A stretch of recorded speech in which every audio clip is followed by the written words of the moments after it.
And I don't get everything, but I believe in one thing. Anyone should be allowed to live their life however they want, as long as they're not hurting anybody else. Total independence, freedom, less government. We don't need government telling people how to live their lives if they want to make their personal choices. Totally fine with me. You're not going to find any pushback on any of that from me.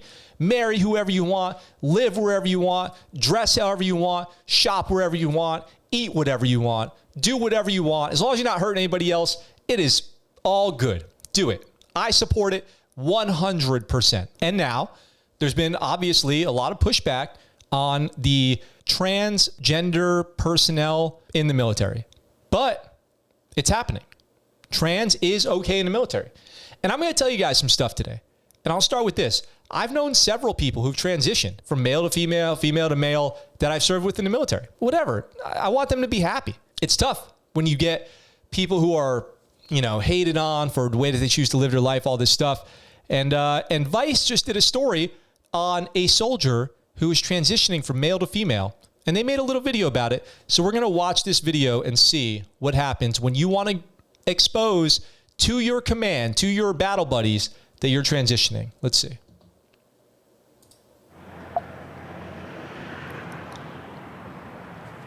Lakewood, Washington.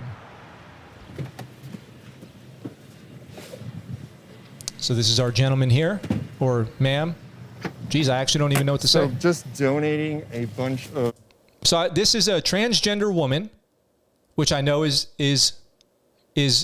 something you have to think about, right? Because this appears to be a man. This is a transgender woman named Jessica Haught, who I believe will be referred to as her and she, right? As far as pronouns go. And she is going about her day, and she is going to be talking to her command, the military, about transition from male to female. Old clothes that, frankly, I'm not ever going to wear again.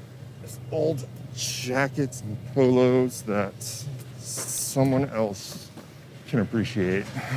So it looks like he's turning in his male clothes that are gendered for men, giving those back to Goodwill so somebody else can wear them. Hey, that's nice of him to do, or her to do. I'll probably make that mistake a few times, and I don't mean it deliberately or to be insensitive. It's just probably something that's going to happen, to be totally honest. It's been 2.5 months since Jessica Haught came out as transgender. What's on your list that you might need? A good concealer for myself. I've already gotten myself like some eyeshadow, but mainly like something to cover up like some blemishes. I'm gonna hand this to you. Okay. If you want to get it closer to the mirror, you can. Just put a little bit on this one. Oh, that looks good. Yeah, I think I can blend that out pretty. Oh, you can see her nails are painted. It's more difficult to remember to use a female gender pronoun to describe somebody when they look completely like a male still physically. It's easier if the person has already transitioned to, go about that. But if I do say he or him or anything like that, it's only because it's just what I'm seeing with my eyes. And then I'm trying to remember to be as inclusive as possible. I'm down with all that stuff. I'm down with it totally. There is one place she hasn't come out, her job. How does a sergeant and chemical specialist in the Army, a workplace not exactly known... So he appears to be a staff sergeant, or she appears to be a staff sergeant and in the Army and a chemical specialist. So there's a whole branch of the Army that works with, chemicals, CBR, chemical, biological, radiological. We have them out here in Oak now as well. It's actually a pretty interesting job. It's something that's very technical, depending on what you're doing with it, and you can work on all kinds of stuff. There's a lot to it.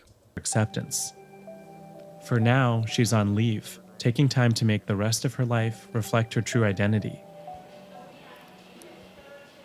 So this is a new place. Yeah, I have not been here before, but I've always heard of good things.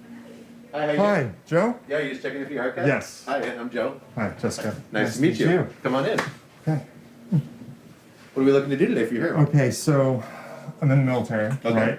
I want to try and keep as much length up top as I can. Definitely more around the ears and tapered, just lined up in the back. Right. One of the first things President Biden... Getting a haircut's pretty traumatic for me too when I was in the Navy. I did not want that haircut. I was always so sad. Always so sad to go in and get a haircut. If they raised my sideburns too much, I'd be so pissed. Yeah. I I can see how a haircut would be a stressful situation, because it always was for me too. Did when he took office was to reverse the trans ban in the military. It was an important shift, given that the Department of Defense is the biggest employer in the country. Haut's first step will be to officially come out to her commanding officer. Until then, she'll have to return to work following the Army's strict standards for male grooming. How do you feel getting your hair cut short again to go back to work? So they have to, she's going to have to still maintain male grooming standards. So no long hair, no nail polish, no long fingernails, still following, mustache rules, and which I doubt she'll have a mustache, but just as an example, all those male grooming standards will still apply to her now that she is confirming that she is transitioning. Saddened. I've been living my past 3 weeks as myself and who I really am, and now I am doing something to conform to a standard or an expectation. So it kind of feels in a way like I'm kind of giving something up that I had finally gotten a hold of for the first time in my life. I mean, it's just a haircut, and it seems like it should be pretty simple, but it's important. Is it worth it? I don't know. I mean, in a way, I don't really have much of a choice. I mean, I joined the military. I know the expectations. There you go. I really respect that comment. I joined the military. I know the expectations. I'm always saying that. Everyone who joins the military should know what's expected of you. Fitness, grooming standards, showing up to work on time, not doing drugs, not getting in trouble, going on deployment, all this stuff should never be shocking to somebody. That's always my problem. When people join the military and then they all of a sudden want the military to change for them, right? It doesn't sound like that's what happened here. Jessica, right? Jessica served for many years, it appears. Staff sergeant, looks like she's maybe in her 30s, maybe. I hope I'm not too insulting there. But served under the transgender ban policy for a long time. And so now that that's changed, there's some new steps that she can take to pursue and continue her career out. I always go back to don't ask, don't tell. Don't ask, don't tell was this whole thing that people thought was going to be the end of the military. It was so horrible for so many people getting kicked out of the military. If somebody found out that they were gay or lesbian, they couldn't marry the people that they loved. They couldn't move their spouse, the person that chose to live their life with, overseas or anything like that. So I thought that was horrible. So I always say with people who are against the transgender military policy, in 10 years, is this just going to be the next don't ask, don't tell where it really was not a big deal at all? That's what I think, is that it's really not a big deal at all. That's where I stand with it. I mean, right now, I do want to continue serving, but it's complicated. Even as rules become more trans-friendly, it doesn't mean the same will happen with the military's conservative culture, which Haut has dealt with personally. Every day was just a struggle. I would go to work and not want to be there because of things I might overhear in the workplace. What would you hear? People who are transgender are mentally ill. Like the Army Times actually published an article recently about a Army chaplain saying that transgender soldiers are mentally ill. I do remember that, and we covered it on the story about the Army chaplain who said trans soldiers should not be allowed to serve or suffering from mental illness. I don't know. I'm not a mental health professional, but I do, and this is what I've said on the show before, that removing removing transgender as barring someone from military service should not additionally remove diagnoses of depression and anxiety and make them okay too. Because as of right now, if you have diagnosed medical conditions like depression and anxiety, PTSD, you may not be able to join the military. If you have schizophrenia, bipolar, manic, depressive, all these mental health disorders, you can't just join the military. At best, you need to get a waiver, and then you can maybe join with a waiver. But even then, it's extremely difficult. So removing the ban on transgender troops as its only sole disqualification, I get that. What I hope is that it doesn't mean that in addition to that, they're just going to say every single, person who's trans can't be disqualified no matter what. And as long as it's treated that way, then it's fine with me. Obviously, because so many trans people have already been serving, but in the undercover, hiding it. You know, there's been trans people serving in the military forever. This person has obviously been in the military for years and years, and they want to continue to serve. I know people that I serve with, like I said, who got out and transitioned from male to female or female to male. So this isn't new. It's not like there's going to be a giant influx of trans people. I don't think all of a sudden there's just going to be opportunity for people who are already serving to serve openly. I think that's more what's going to happen. People are nervous and scared of the things they don't know about. I don't know about black toenail polish. How do you feel going back today? Pretty optimistic, actually. I know who I am now. Before it was kind of a struggle trying to figure out exactly my identity and really just like the core of what's here. The DoD's new policy for trans troops, like much of military life, involves a lot of bureaucracy. Troops need to request approval from their commander to even start a medical transition. Every step after that also needs approval, including the timing of treatment and when to change gender markers. Which is not unique to transgender service members. Any elective surgery in the military has to go along with being approved by your command and not interfering with your work. Additionally, you might have to obla-serve. And I've been talking about this for a while. People are always like, the military can't pay for gender reassignment surgery. What are you talking about? It's the least of the things military is going to be wasting its money on. And then if that person then has to obla-serve for 4, 5, 6 years or something like that, great. Then they get what they want. The military gets what they want. They get to keep a trained person in instead of kicking a trained person out and having to retrain somebody else and maybe losing a better person. It's just like any other elective surgery. People in the military get elective. This is what civilians don't get.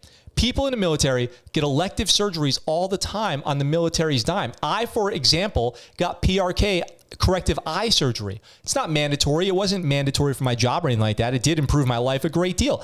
In exchange, I was re-enlisting for 4 years of my life for that surgery, which is like $2,000 or something like that. I re-enlisted in the Navy for 4 years in order to be eligible for that surgery, or else they wouldn't have done it for me. I'm pretty sure gender reassignment surgery, any of these selective surgeries are going to be treated exactly the same. And that's why it really is not as big of a deal to have the surgery as people are making it out to be.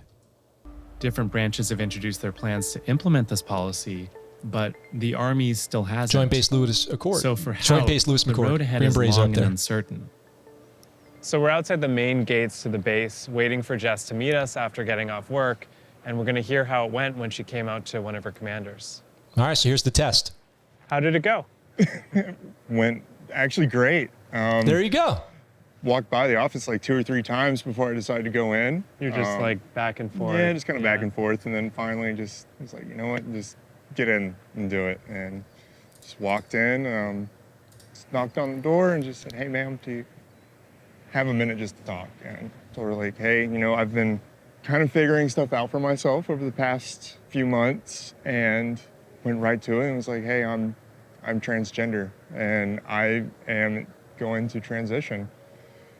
And at first I could tell, like, you know, it caught her off guard, like it's not what she was expecting. But as I talked about it, you could just see like the support just from her. I could just feel like this acceptance, and I could not have gone better.